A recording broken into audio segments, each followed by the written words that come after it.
I'm going to do a brief introduction. I'm Eunice Nichols. I'm the co-CEO of CoGenerate. We are a nonprofit focused on bridging generational divides.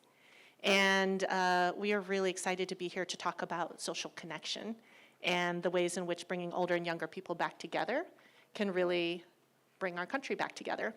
I'm really pleased to be joined by Arielle Galinsky here in the middle. She's the CEO and co-founder of the Legacy Project, a national nonprofit that is bringing students and older adults together in campuses across the country for mutual storytelling and exchange. She's also a CoGen Impact Fellow, advancing a very cool project called Let's Make Next Gen CoGen. She'll tell you more about that too. And she's currently, because that's not enough work, an MPP JD candidate at the Harvard Kennedy School and Yale Law School. So the other panelist that is with me today, I'm really excited to have Karen Morris with us. She's the associate professor in the Department of Visual and Critical Studies at the School of the Art Institute of Chicago. She is the co-founder and creative mind behind the LGBTQ plus Intergenerational Dialogue Project in Chicago, which explores intergenerational connection between people in the LGBTQ community, which is so needed. And we're going to get things kicked off. I'm actually going to have Arielle begin us with a little activity to get the juices flowing post-lunch, since most of you are probably wanting a nap right now. So.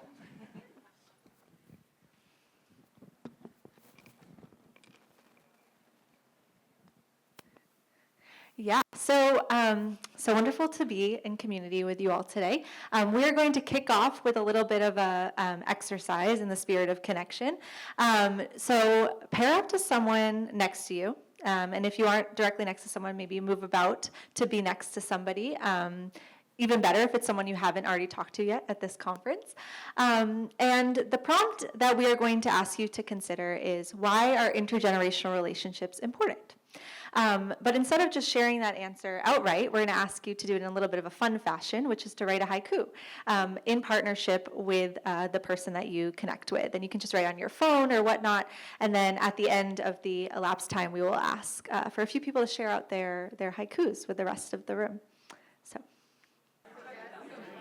okay, we're going to start bringing it back.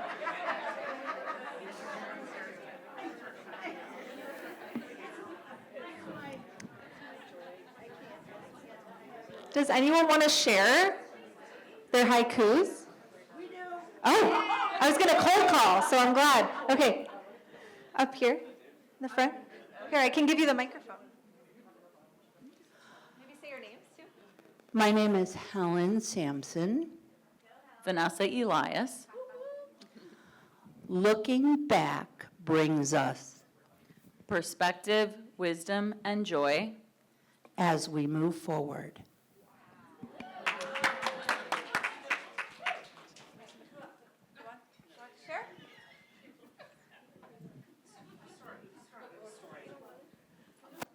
Megan wrote a beautiful poem, beautiful haiku. I can say this because I'm from Ukiah, which is haiku spelled backwards. We have an annual haiku competition. I told Megan she should enter for next year. So, yeah.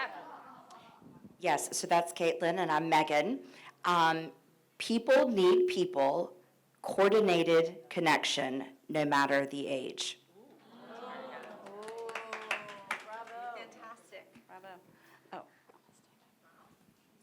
Go there. Hi. Oh, can I do mine? Yes, okay. So Elissa, former English teacher, total nerd, here with Jillian, my good friend from yesterday who we just met. Co-learning for all. With life and time comes wisdom. Together we heal. Mic drop. Yes. Hi, I'm Elizabeth Olson. Juhi Bhatia. Julia Harrington. And our haiku is, life is a circle. We are learners and teachers. Together we thrive. Wow. Thank you for sharing that with us. We were worried nobody would have creativity right after lunch. You guys blew it out of the water. So let's marinate in those words for a second and take a deep breath together. And then now we're going to jump into the session on how intergenerational connection can, in fact, heal us.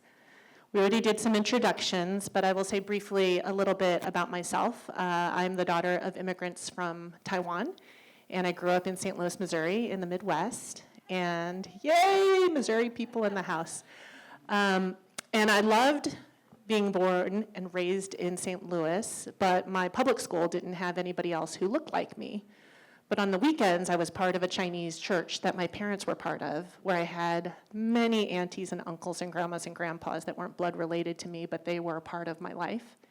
And it was a weekend place of belonging that meant a lot to me. I felt seen, I felt heard, I was given leadership opportunities, I was cared for. And even though 5 days out of the week when I was in school, I didn't feel like I belonged, that data point on the weekend that was deeply relational was enough for me to know that I was a person of worth and that I belonged. And there were people who were quite different from me generationally, who were elders that I respected, who said, I see you. And then at school, it allowed me to be confused by why people didn't see my awesomeness, but not cut off at the knees by it. And it was still hard, but I really think the intergenerational stability was just formative for me as a young person.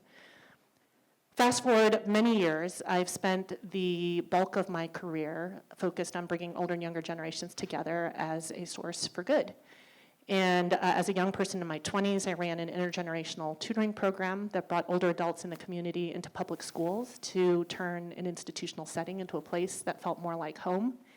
And what I didn't realize is in running this intergenerational tutoring program, what happened is my staff, who were all young, AmeriCorps Vistas, kind of the blind leading the blind, we barely knew what we were doing, but we had a lot of energy and deep connection with these kids.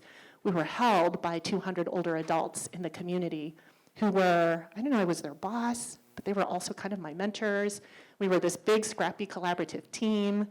It was some older adults in Bayview Hunters Point in San Francisco who are African American who threw me my first baby shower. And I thought, wow, that's weird. They have no business doing this for me, and yet they're treating me like family. And I learned that intergenerational connection can also be a bridge to all other kinds of differences. And so we were having some conversation about, I just turned 50 last summer. 50. I've been working my whole life on creating better pathways for people to be seen and valued in their older years. And it's interesting to hit a major milestone, cultural milestone, and to just see life differently because I have been surrounded by elders who have shown me that aging is real. It's real. But it also can be beautiful, and I have so many examples of older people who have continued to contribute in deeply meaningful ways to the very last breath. So that's a little bit of the heart behind this work. We decided to dig into this project because of this crisis of loneliness and isolation in our country, and the fact that we feel like we have tapped into a little bit of a secret sauce around that, and we want to make sure more people are thinking about it. It's not hard to implement, but you have to be intentional about it. So we launched a body of work funded by the RRF Foundation in Chicago to develop a body of thought leadership. We hosted a bunch of webinars for the community around programs and innovations that were specifically using intergenerational collaboration as a way to bridge divides and create belonging in communities.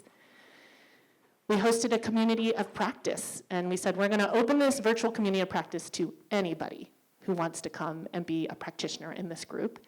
There was a lightweight application process. Arielle and Karen are two of our amazing practitioners who were part of this.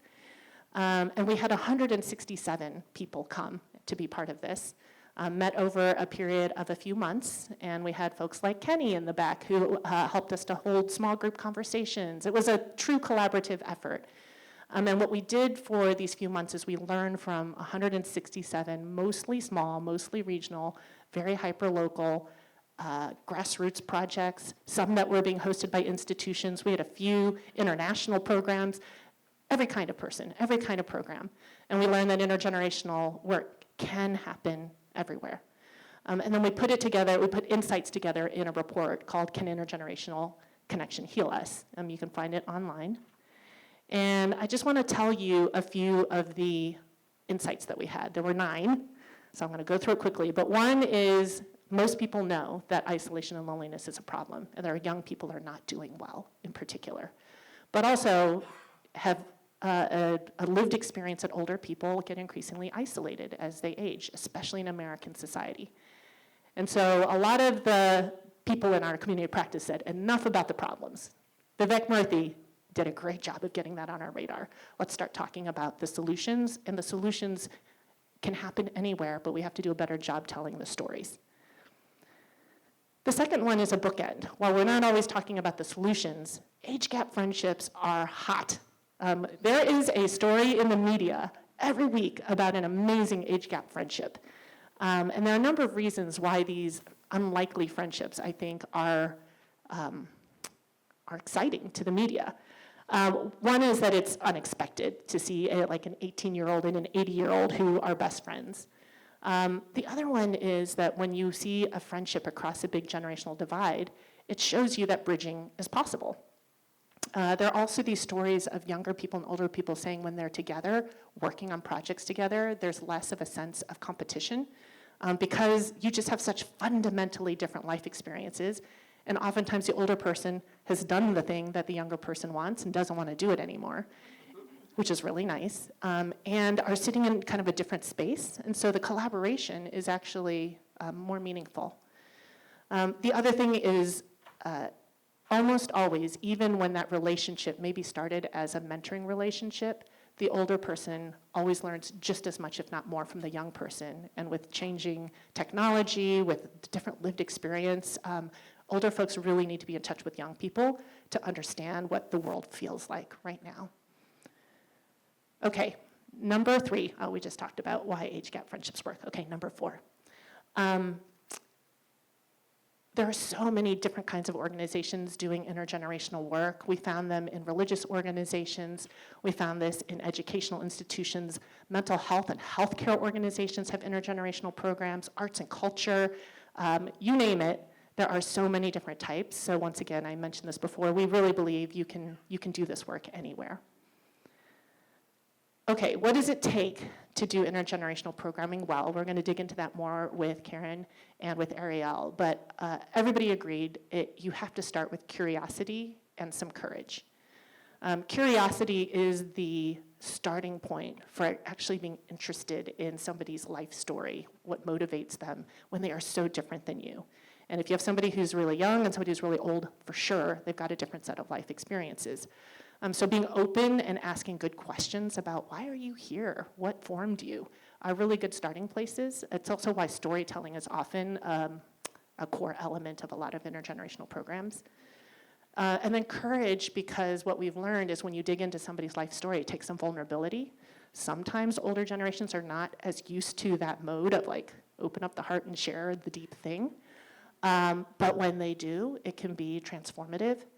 And for actually younger and older generations, it can be actually really scary to be seen. It's easier to witness somebody else than to open yourself up to be witnessed.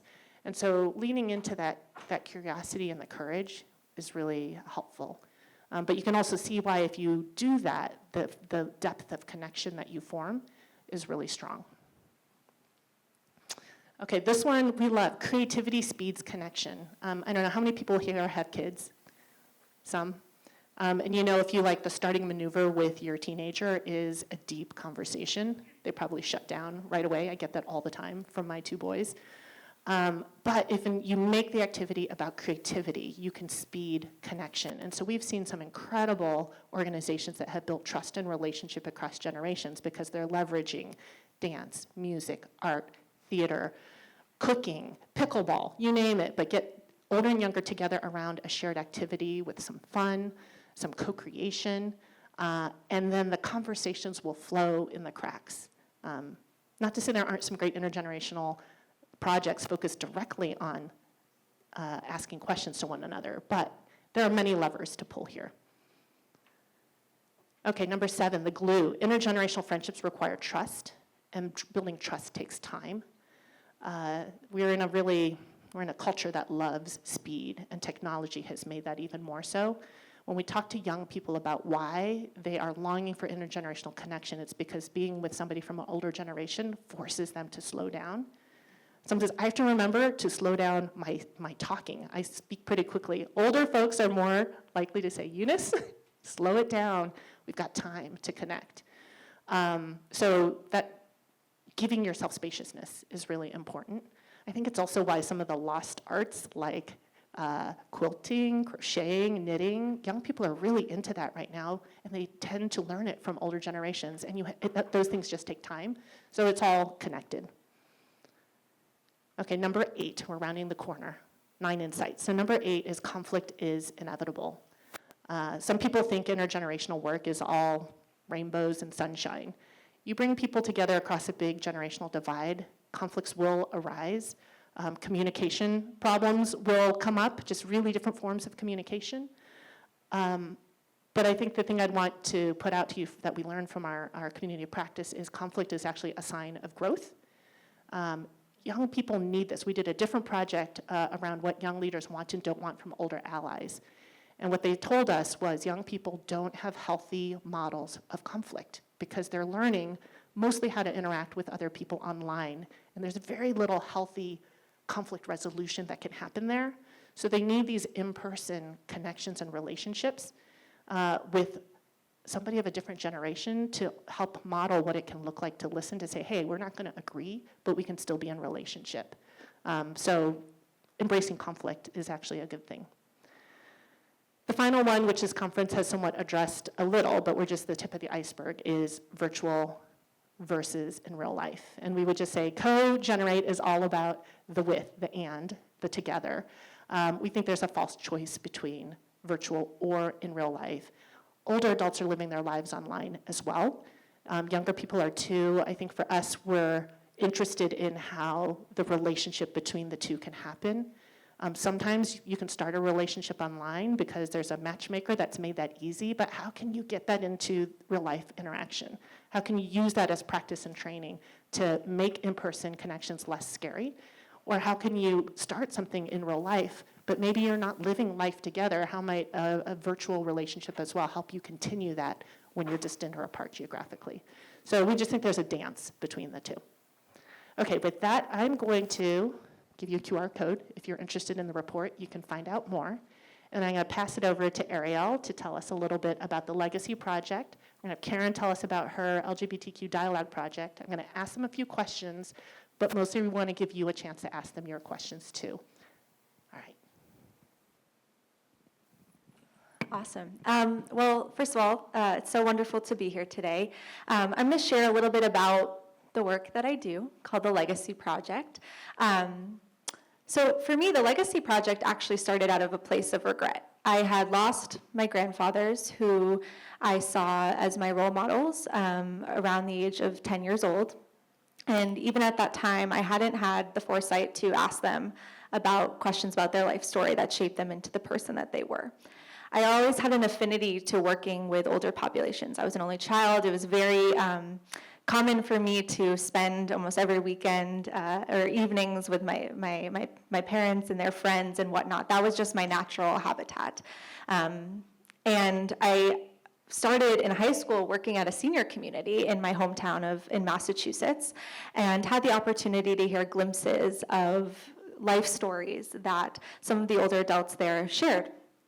And through that, I had this yearning to just learn more, learn the whole picture. And that's where the idea, paired with the regret that I felt about my own grandfathers and not hearing their stories, born the Legacy Project. And through that, I was able to interview 20 older adults in my hometown community in Massachusetts. And the whole purpose of it really was to avoid what had happened to me, which is not knowing the stories of my own grandfathers and not being able to pass those down. The purpose was to bring together family members, friends, the community, so the 20 older adults that I shared who, so openly shared their story with me could also do it to the rest of the community. And then COVID-19 hit. A lot of things changed. We weren't able to do an in-person ceremony, and at that time, a virtual ceremony wasn't going to be as meaningful. And so I ended up writing in partnership with all of the older adults I interviewed, the life stories in a narrative format to put in a book. And we met outside 6 feet apart, and we went through word by word to make sure that the story was accurately reflected in the way that they wanted their story to be told. And that's what born the idea and the model of the Legacy Project. So when I went to Tufts the year after, I found, very luckily, 2 of my friends and now co-founders, Katie and Wanda, and we started the model of the Legacy Project, where we connected students at Tufts with older adults in the Medford and Somerville, Massachusetts community to pair one-on-one or two-on-one to learn stories using the question list that I had created in high school. And at the end of the year, we published a book with all of the stories. Each person had a chapter of the book that they co-generationally wrote with the older and younger adult. And then word caught fire, and students at other schools didn't have this opportunity necessarily to do this intergenerational storytelling. And so in 2023, we became a nonprofit in Massachusetts. And over the past 2 years, we have been expanding to colleges and universities across the country. So now we're in 15 states, 20 college and university campuses, doing this same model where we pair students and older adults one-on-one for the opportunity to engage across the course of an academic year, learning one another's life stories, and at the end, publishing a book together with all of the stories that can be shared for both the older and younger adult, for their communities, and for the family members of everyone involved. So that's a little bit about the Legacy Project. That's amazing. Okay, so I'm going to talk about the LGBTQ Intergenerational Dialogue Project, which I co-founded with a colleague in 2019, so we're in the 7th year of that. In terms of why, my colleague and I had been teaching undergrad and master's students for over 20 years, and 2 things we realized. Number one, that the majority of our students didn't realize that LGBTQ older adults existed. They'd never seen one. They'd never seen a representation of one. They thought they had all died in the AIDS crisis. And then the second part is we learned that most of our LGBTQ students didn't think they would make it past 40 because they hadn't seen models, and that's still the case. So at the time, I was also working with StoryCorps for NPR, and I was driving around for the 50th anniversary of Stonewall and interviewing LGBTQ older adults. And so I had this idea. I got bored with myself as the interviewer. So I started bringing my students and alum who were queer, and I taught them how to interview, and then they would just listen to their life story for an hour. Witnessing that was just insane. It was amazing. And it's something for LGBTQ people, especially intergenerational contact between the generations, doesn't happen. It's very, very rare. We're not born into families with older people that are LGBTQ people that are open. For a long time, society and our educational systems have made sure to keep LGBTQ adults and older adults away from youth. There are still fears, especially with LGBTQ older adults, that if they express any interest or talk to a younger person, they'll be seen as a pedophile, as a groomer. So these don't happen. And I realized when I was interviewing people over that summer that I didn't know anyone, any LGBTQ older adults. So this is how it really started. And so the project started just as my colleague and I were like, what happens if we get some of our students together with some LGBTQ older adults that live in a public housing facility in Chicago for LGBTQ older adults, which is really rare. What happens if we just get them together, feed them, water them, and get out of the way and just see what happens? So it really started, I think, like a lot of these projects start, as something very small and experimental with no money. And it was amazing. And so over time, the project has now it's gotten bigger, and it really has organically grown. We just kind of follow it.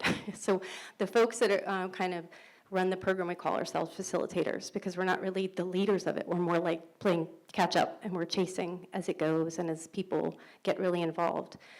The project is now a partnership between my college, the School of the Art Institute of Chicago, and 3 others. So it's a partnership between 4 LGBTQ faculty members in Chicago, 1 at U Chicago, 1 at University of Illinois Chicago, and 2 at my school. And we also partner with Chicago's LGBTQ Community Center.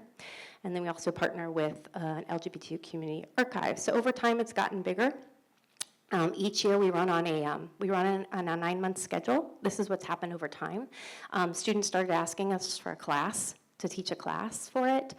So both, because it was just extracurricular, so they could fit it into their schedules, get college credit. But the other big thing is they were finding in their when they were talking to LGBTQ older adults, that they didn't know a lot of things that the older adults were talking about. So they're whispering to us, like, what is lesbian separatism? And I'm like, and so we were like, okay. And so one thing we now start every year asking both the older adults and the youngers, who has ever had anything related to LGBTQ, anything, much less history, and any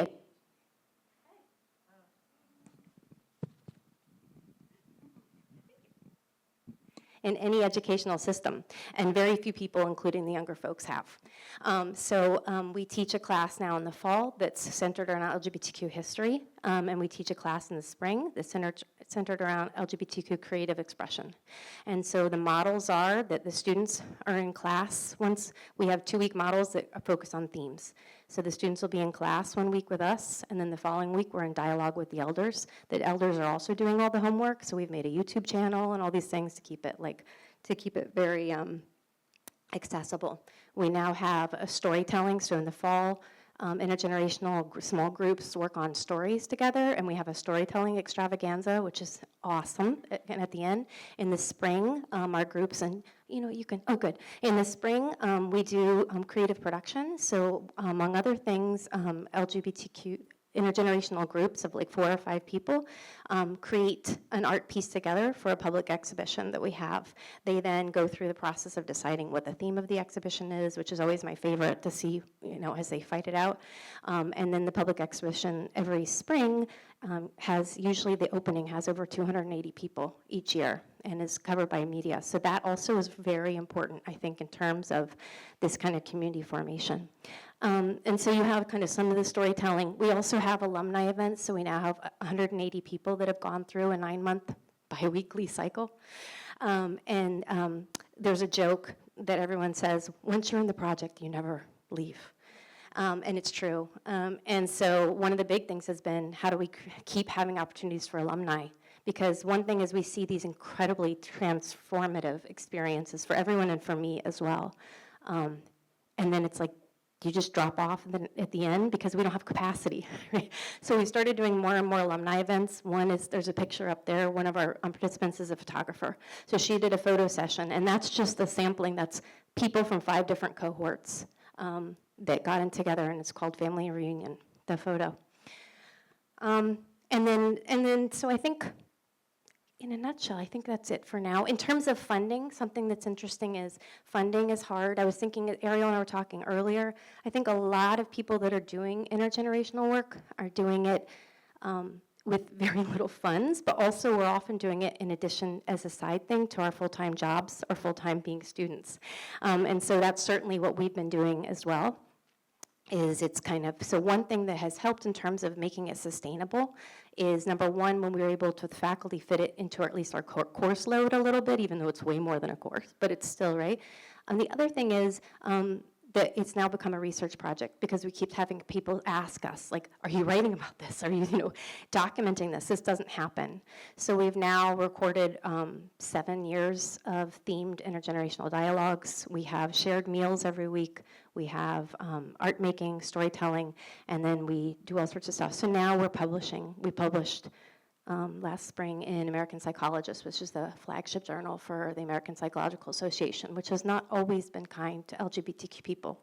And we published a piece critiquing that, really building on the idea of queer thriving that we see. So that's kind of in a nutshell.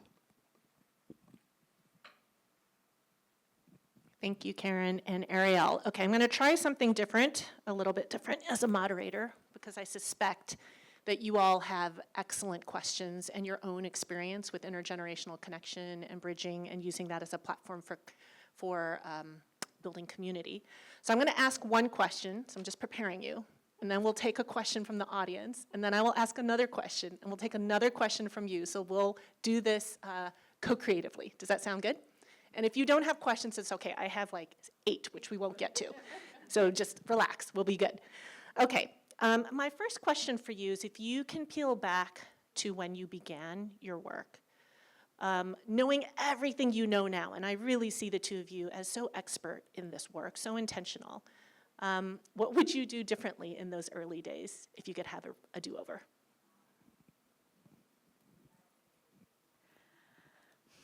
I think one thing that I think about quite frequently now is the difference, and I think even more so now that I've kind of joined the CoGen fellow team and whatnot, is the difference between intergenerational and cogenerational.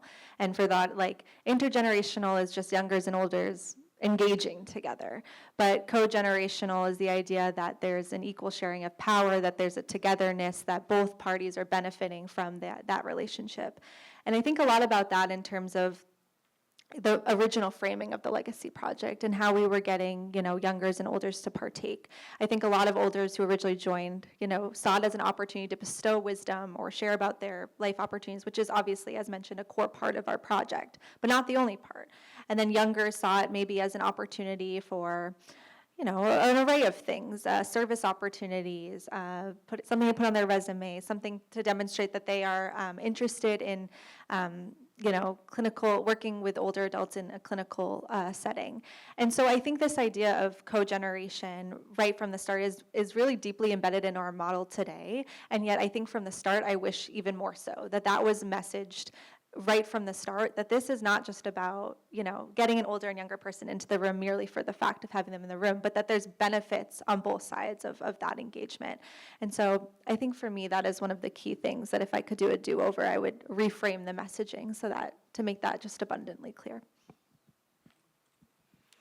I think we had to learn a few things. The first is in terms of doing work that brings different generations together, and a big part of our work too is that we're bridging divides within LGBT communities, not only across age, but very consciously and intentionally across racial divides in the community, socioeconomic divides, geographical divides. Chicago is a very segregated city.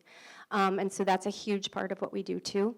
So I think a few things we learned. Number one, have to blur the idea of what we understood as generations, because a lot of times for LGBTQ lives, they are not exactly linear in a way that we might think of. So probably a third of our, at least, LGBTQ older adults who participate have come out or transitioned in their 60s.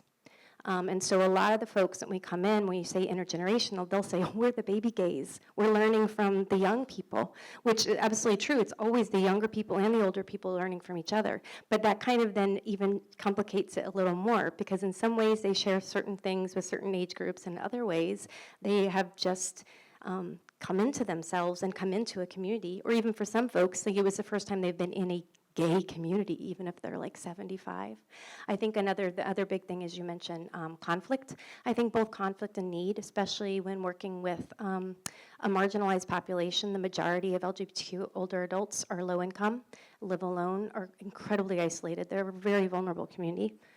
We didn't realize early on, and we had to learn that for them to be able to do this work, they also needed to be able to be housed, to be fed, to have transportation. So we learned to start working with social workers. We eventually brought in one of our faculty members is a social worker. We've really learned that landscape, because that's the way that you can do it. And I think the other thing is conflict. We did at first imagine it as rainbows and sunshine, and I actually wrote a piece called Rainbows and Mud, because their conflict, especially when people start getting real, it happens. And we had to really learn both to frame that for folks as generative, because people would get very upset that means it was a failure. So we'd be like, no, this is generative. I mean, we have to be careful about lines of harm, but the fact that conflict can be generative if done within certain guidelines. Can I jump off of that really quick? I just want to jump off of that point. I think based on that response, I think something that, when we were first designing our program and launching workshops, and we had thought about it in a very programmatic way, like what are the skills that we need to provide olders and youngers on how to actually do this program, right? We have to share about our question lists and how to use the software that we use, and like how do you, logistically, how are you going to run this chapter? And soon, like, to the point about tension, I think we also uncovered that there were just other kind of naturally emerging topics that kept reoccurring in conversation, right? Dealing with grief, dealing with differences in racial opinions or political opinions or whatever it might be. And I think this is a broader point, that bridging generational divides can also bridge other forms of societal divides, and that's what we've seen in our program. And when you're running an intergenerational program, you have to acknowledge that in the training. And so now we try to, after 3 years of this being our third year of kind of leading these workshops, we try to make those kind of divides more forefront in the way that we're talking about it. That's not just programmatic. That of course is something you need to know when you launch this program. And you also have to acknowledge that there's going to be these other themes that emerge, and we just want to make sure that both the older and youngers are well equipped to have those conversations. All right. Anybody have a question out there? I have a couple of curiosities. Karen, are you talking about the center in Halstead? Okay, good. I just wanted to make sure I wasn't missing something.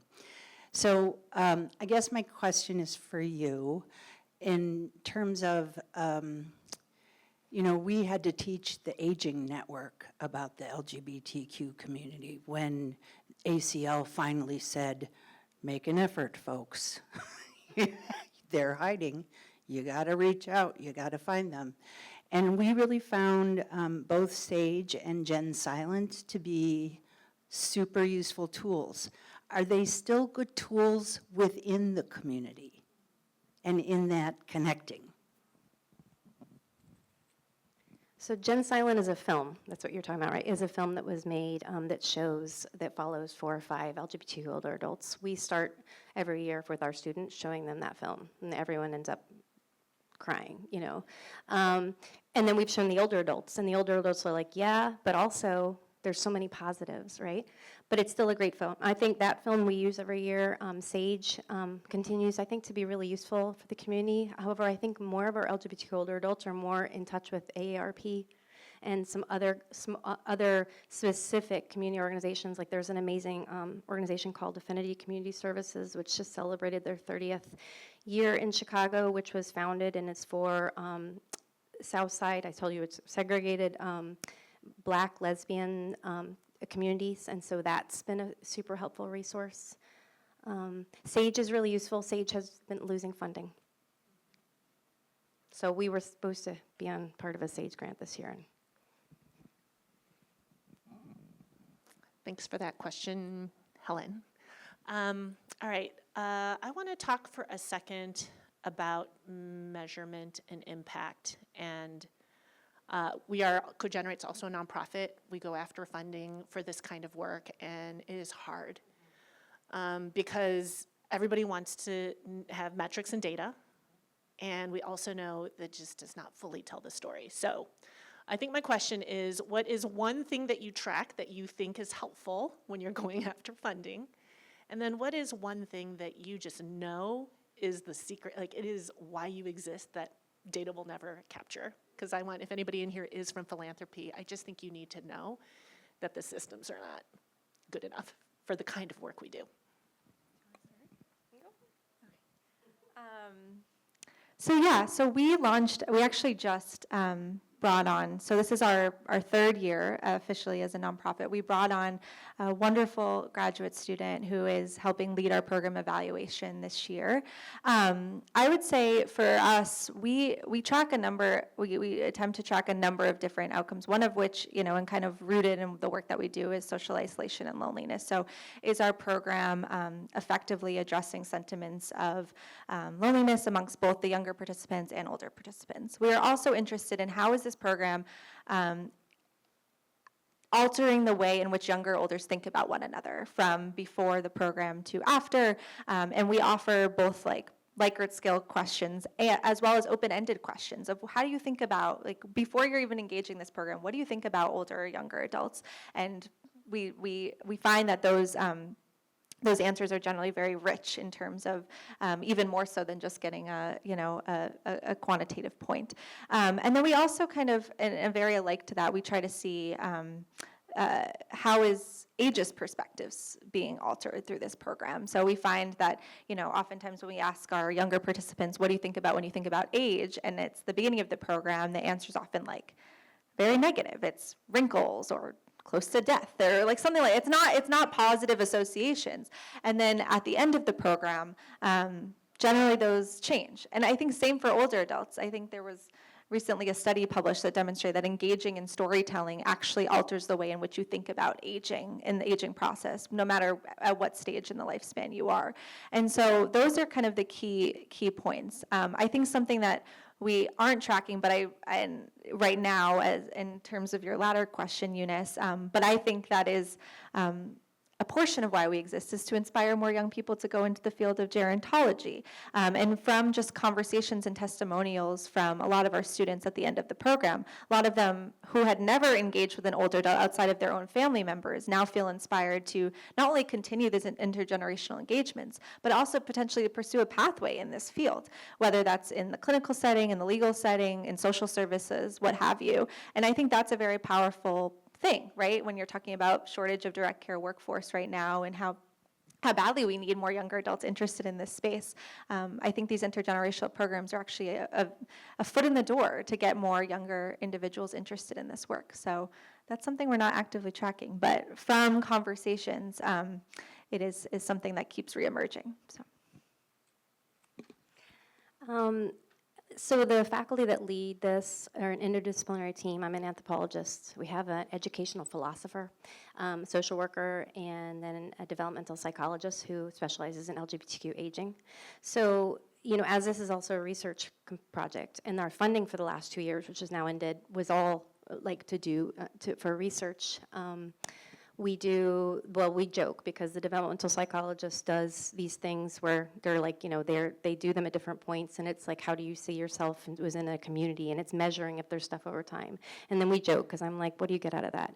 And then because I'm the qualitative person, so then we do pre-interviews with everyone. Also, we have an intergenerational team of facilitators. So the 4 facilitators that are kind of doing the behind the scenes work, but we have an intergenerational team that for the last few years with the research grant, we were able to compensate as they should have, and now it's ended.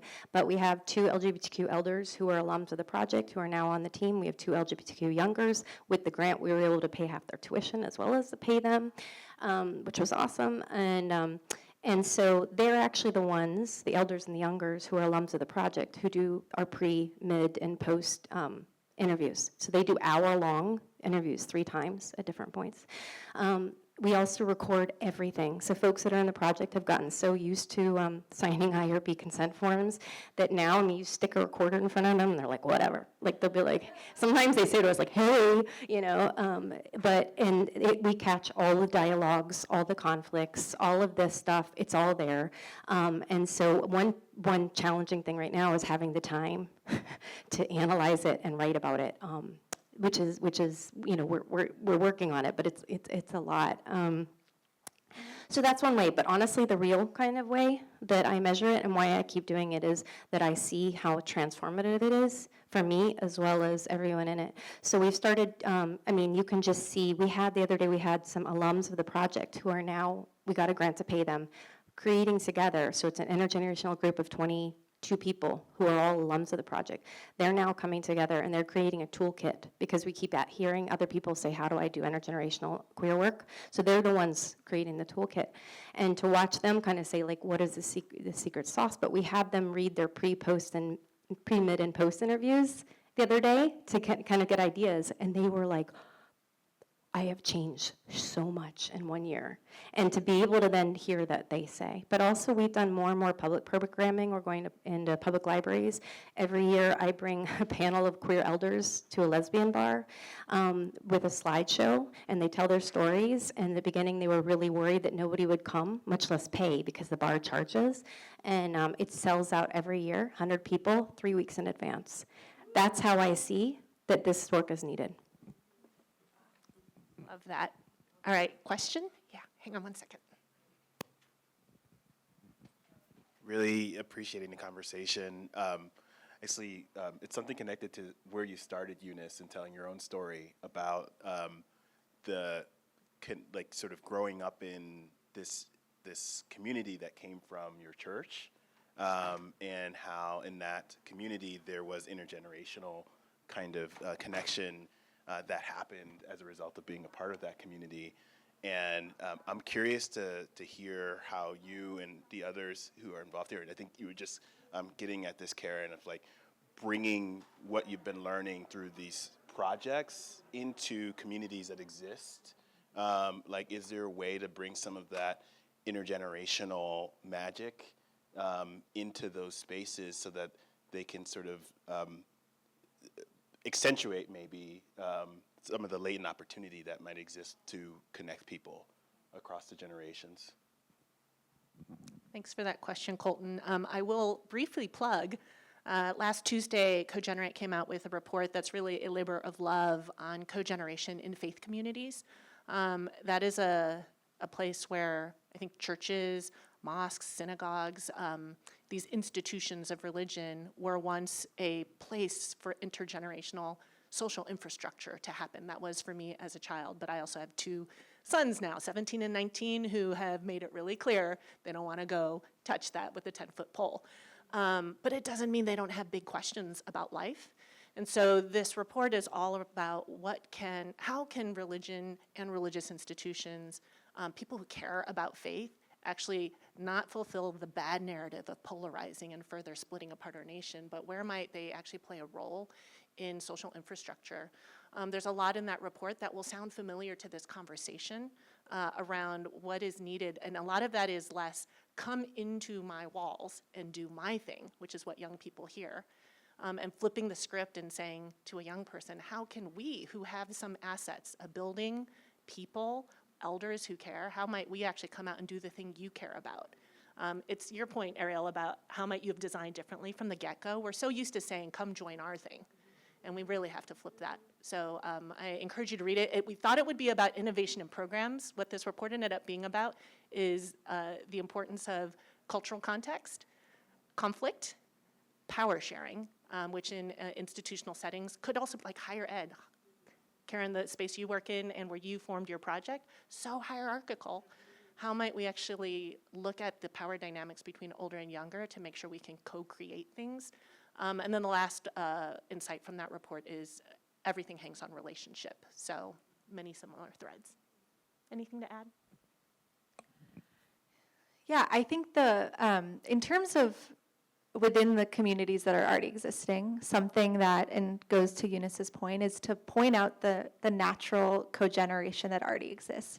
I think whether you're talking about higher education, whether you're talking about in a faith setting, whether you're talking about a civic action project, whatever it is, generally there is a natural formation of an older and younger who are doing that work and who can serve as almost an exemplar for everybody else. And highlighting that, I think, is really key to demonstrating the effectiveness of intergenerational engagement, and again, that it is possible. I think a lot of times people just don't think about it. Like even in the academic setting, there is a lot of power, there is hierarchy, and there's a lot of power sharing between professors and younger students who have these similar interests. But that's never highlighted on a wide scale. That's never really talked about. You don't see schools promoting that there's an older and younger working together. At least it's not in that framing. And so I really believe in the power of calling out cogeneration when you see it, because then people will start to begin to incorporate that into their own life. I also think, like, in terms of the civic change-making space, I mean, the Legacy Project recently got a grant from the Eisner Foundation to launch a change-making fellowship, because I have this theory of change that, as mentioned before, that intergenerational engagement can serve as kind of a perpetuating force for other civic action in communities. And I think all that we're doing is we are basically connecting olders and youngers based on a shared civic interest that they have. And I think in any community that you can find that, right? You can find that commonality and then have the older and younger work collectively towards that shared goal. And they might bring different perspectives. Naturally, that will, from experience, from novel perspectives. But it's so powerful to demonstrate the generational power that can come from just that collaboration. And so, yeah, I think highlight what already exists and, find that common thread and utilize that as a force to bring together instead of divide. I love the question, because I know from the very beginning, I've always had this, wanting to get it out of academia. And so, because that's really my real interest. When we began, once it started really taking off, my colleague and I at the time were like, should we become a nonprofit? Now, of course, we have to keep our jobs, so we have to, but should we become a nonprofit? What some community members actually helped us realize that we were a little better situated to keep it within the colleges. And because then we're able to use their copy machines, their cameras, their sometimes get some funds, but also then apply for research grants. So we had a lot. It's so hard out there right now, as we know, to get funding from this as nonprofits. So we realize in some ways they're going to use like our positionality here to do work that's getting out. One way we've made the project sustainable for us to keep going, because it's a lot of work and it's a lot of emotional labor, and I love it, but it can be really hard. I mean, you have to be willing to be told you suck, like by people in the project, and then later. But so one of the ways it became sustainable was that we started we started having the young people be people in our classes, so we could do that. But then that's a weak point, because then we're only hitting college students. And so that's been something that we actually are probably transitioning out of the model we've been using, and we're starting to try to do different models, because we really wanted to include high school students from Chicago Public Schools. Now that's pretty tough if you want to bring, like a minor together with an LGBTQ older adult, right? But we wanted to do a number of these things. And so that's what we're doing more and more, is we're doing, like we did public programming in the Museum of Contemporary Art in Chicago recently. We're going to run an entire community dialogue that's free and open to the public there. But two other things: when community members from different areas of Chicago that have been activists for a long time in queer communities themselves, when they start becoming part of the project, they then start bringing other people into the project, and then they're bringing it back out into their communities, and then the communities actually are then telling us what they want the project to do. The other thing is that I'm part of now something that initiative that's trying to build the first of its kind LGBTQ intergenerational housing public facility on the south side of Chicago, where there are no queer resources. And one of the big hopes there is that we can have care through end of life, because there is nothing like that at the moment. Thank you, Karen. I think we might have time for one last question.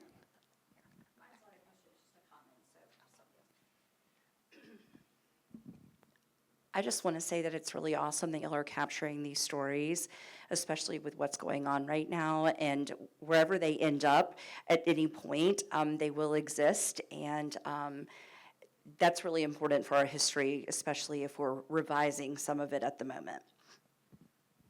Thank you.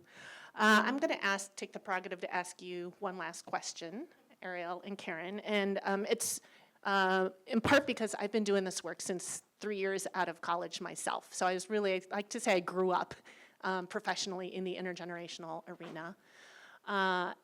If you decide to dig into this work, or you are already, it will never just be professional. It will be also deeply personal.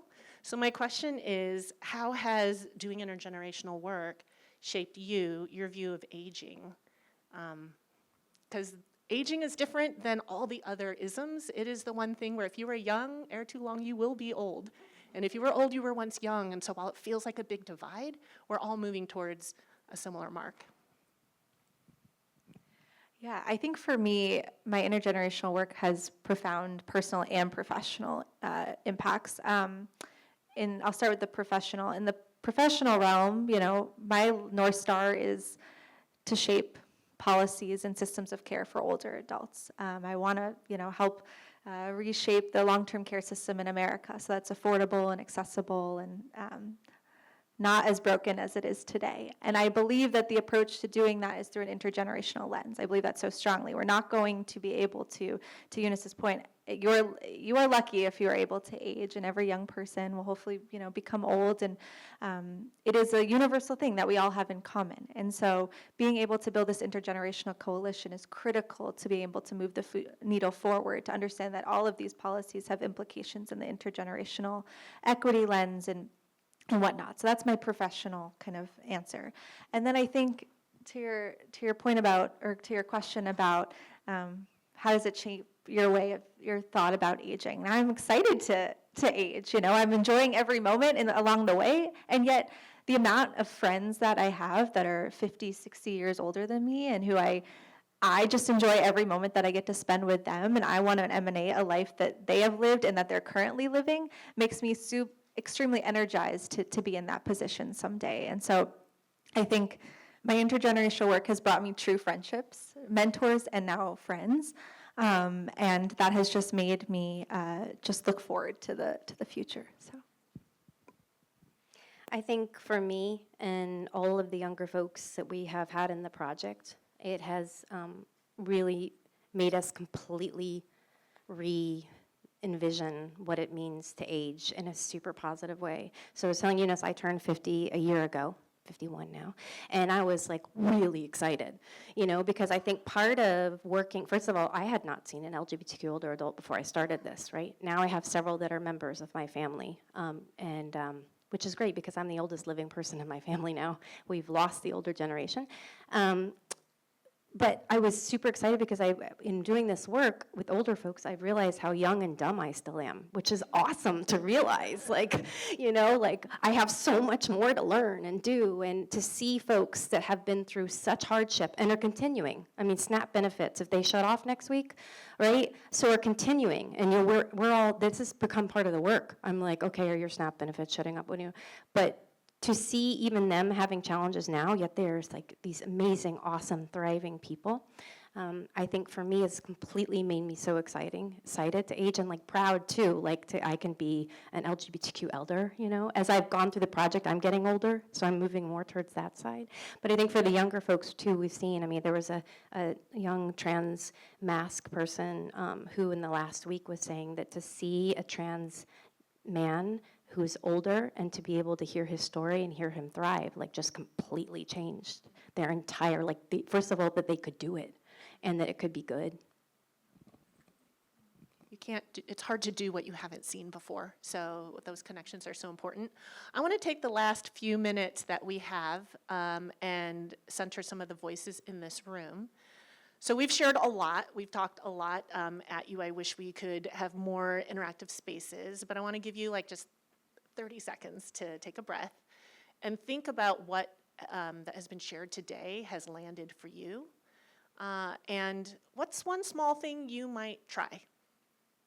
We hate to have you all leave here and then forget what was said here. So if you can say into the room one thing that you think you might go home and try, it could be personal, it could be professional.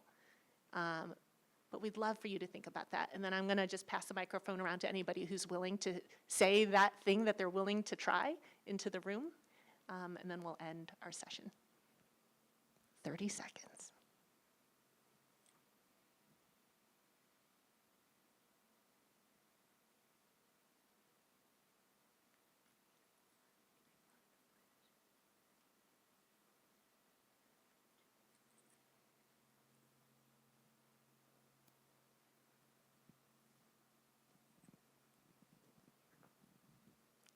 All right, do we have any brave people? You guys all did the haiku, so surely somebody will have something that they're willing to share. For me, I founded Block Party USA, so trying to get local neighborhood gatherings, and I really want to focus on some of the stories of the intergenerational, co-generational connection and events that have happened. So I will highlight that more because there's so many heartwarming stories that, you know, I could go on and tell, and they're so meaningful. So thank you. Oops, there goes my phone. I write a blog post on belonging, and so I think I'd like to write about this and perhaps profile some of these stories. In my own, I have very strong, powerful intergenerational friendships. Most of them, I'm the oldest, but I learn from them. So I want to write about this.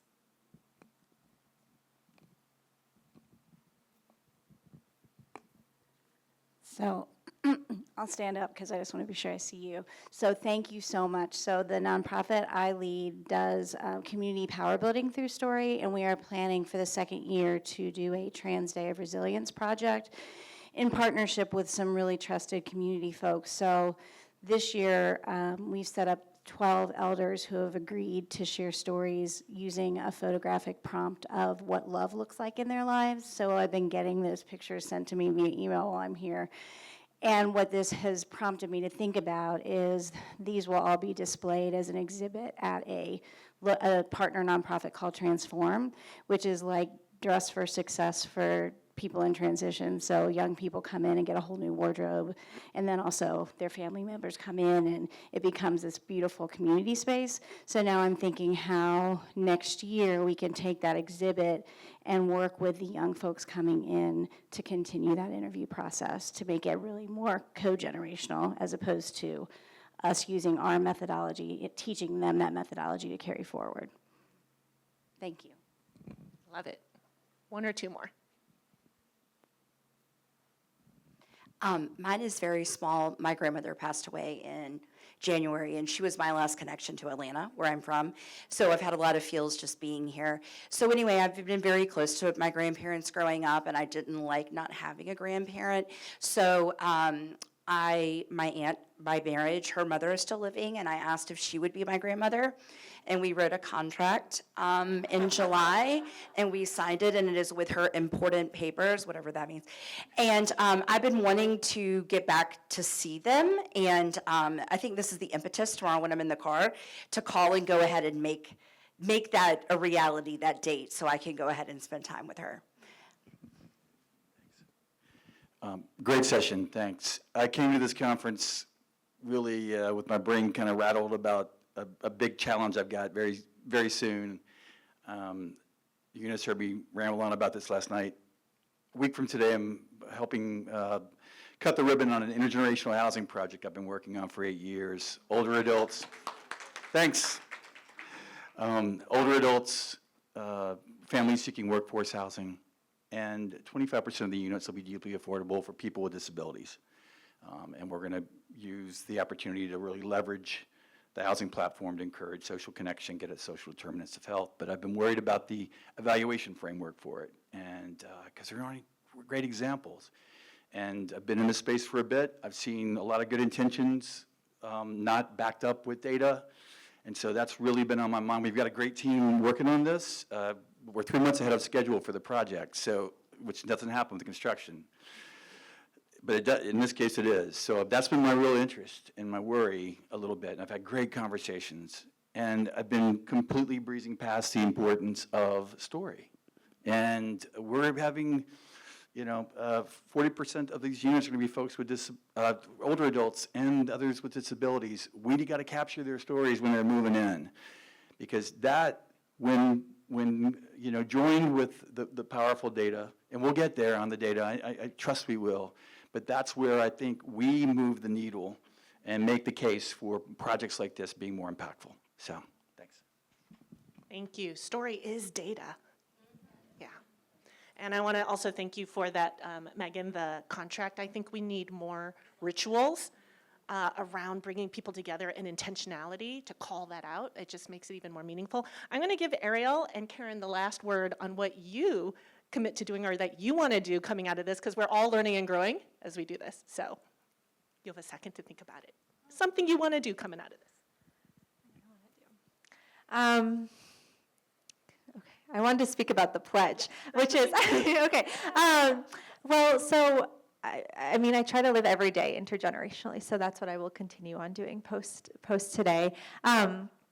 But if we're struggling to find any ideas, or you're looking for more ideas about how you can implement fairly low barrier ways to be intergenerational in your day-to-day life, we have, it might be on this QR code, or if you go on the CoGenerate website and look up the Let's Make Next Gen CoGen pledge, it is a pledge that takes 2 minutes to sign, and when you sign it, it sends to your inbox a whole stream of different ideas about ways in which you can act co-generationally. And so I encourage you to sign it yourself, share it with others in your community. It's a great kind of jumping off point for how you can engage intergenerationally, no matter where you are or in what stage of life you are. So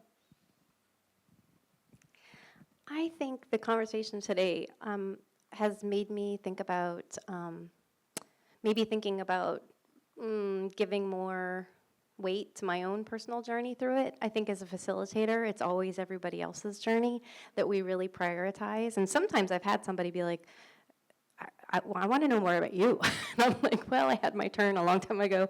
But I think maybe thinking about that more in terms of, I know it's, I mean, last weekend I spent a whole Saturday driving an 80-year-old butch lesbian with an eye patch to her sister's funeral and stuff like that. You know, I think of as like, oh, something I got to do, but I think also just to think about myself as a person within the intergenerational work that's really benefiting. Thank Karen and Arielle. This work is personal, it is hard, and we can't do it with people like them and with people like you. Thank you for coming to this session. We appreciate you.